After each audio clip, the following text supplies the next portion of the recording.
as a parallel, it's like with Rogue One, you already know what's going to happen, and then you're just watching it played out. I'm like, I've already done that. Alright, well, the next show we're going to be talking about is Steins Gate Zero. This is the one Deadly Horror was talking about, and this is all you. Yeah. So how's this one going for you? So basically, my original thought was, I think it's correct. It takes place after the end of Steins Gate, but before the very end. Because basically, in the original series, everything ends, and you're like, crap, that sucks. And then at the credits roll, and then all of a sudden, it's like, I've come from the future, blah, blah, blah, let's do something different. And they do something different, and it ends a different way. So basically, this show, what I'm guessing, takes place in between first ending 1 and ending like 2. So basically, there's like a time skip that happens, and this show is basically everything that happens there. It jumps, but it explains what happens leading up to when that other person comes back and does stuff. So they explained it in the original series, and now they're just using this as a way of stretching it out and giving you more details? Yes. Imagine this is Rogue One. It's like in Star Wars Episode 4, they're like, oh, the plans for the Death Star, some these rebels stole it, and we have it, and now we can take down the Death Star. This show is basically, oh, ending 1 happened, and then a couple minutes later, ending 2 starts, and the reason why ending 2 is possible because so many years passed. Yeah, all the stuff that you're about to see. So I like that. I like it. I loved Rogue One, and I'm like, hey, they're doing a Rogue One. So this is a really good show, and I feel like you should watch it. One thing that I want to look into more about this series is there are a few shows that are kind of connected in the same universe somewhat. There's Steins Gate, which is Steins Gate. Then there is Chaos Head, which is Chaos Head. And then there's a third show, which is Word Other Word. And they're somehow linked in a way.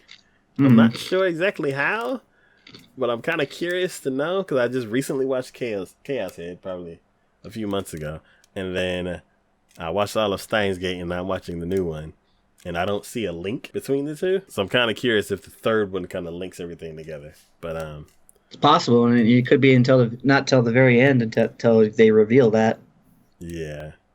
So yeah, basically, things in the first series, things did not go exactly to plan. So they spent 10 years trying to correct it, or at least 10 years to give themselves another chance. And right now, the main guy, which is in front, he is very much traumatized by everything that happened. And it seems like everybody else is carrying along. They're just kind of moving on from what happened. And the main guy's like going to therapy, and he's also like growing up, basically. He's not the mad scientist that's trying to take down the organization, because everything that happened from that kind of like almost wrecked everyone's lives. And I don't know, it's like, it's kind of weird like seeing him like be a normal person instead of like the crazy, somewhat delusional guy who's like a mad scientist.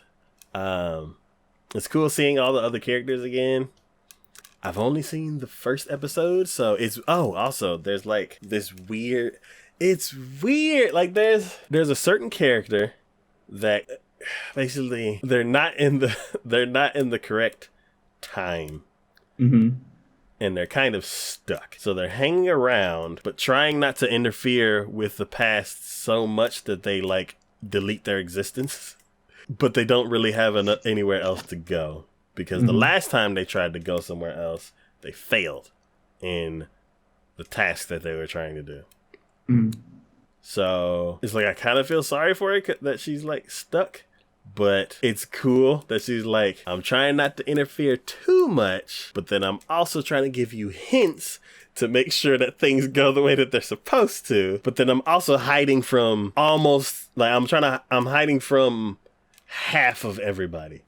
So like they have this apartment, which is the lab, and they have friends that come over and they meet new people. And it's like, if these people come to the lab, oh, everything's fine. We all know each other. But then if somebody's like, oh, I brought a friend, she's like, shit, I gotta go. And she like has to like hide in the bathroom and like can't like affect too much. Where they're like, oh, one second. She can't affect too much to where they're like, oh, why did she leave? Like she was just like, oh, I'm gonna introduce you to this one person, and then all of a sudden she just disappears. And they're like, I don't know where she went. I'm sorry, but here's so and so, and they go about their business. And then after that person leaves, then she shows back up, and they're like, "Where did you go?" And she's like, "No, don't worry about it." So it's cool that she's around, but I kind of feel bad for her that she's like stressed out. Like as soon as somebody walks in the door, she's like, "Ah, I gotta go." It's cute that she's hanging around somebody that she's related to, in a way, and kind of like guiding them. So I don't know. These characters are like really, really well fleshed out in the first series, and it's cool to see them like extending the characters on. So, but they're not really doing like a whole lot of backstory. They're just basically continuing the story from where it had left off. So, if you didn't, like, say, if you didn't watch the original Steins Gate, would you be able to follow along pretty easily, or no? They do some flashbacks, but it would be much, much better if you had watched the first series, because you know why the main character is like so depressed now, and like everybody's like, you've changed. You know why this character is kind of stuck in the situation that she is.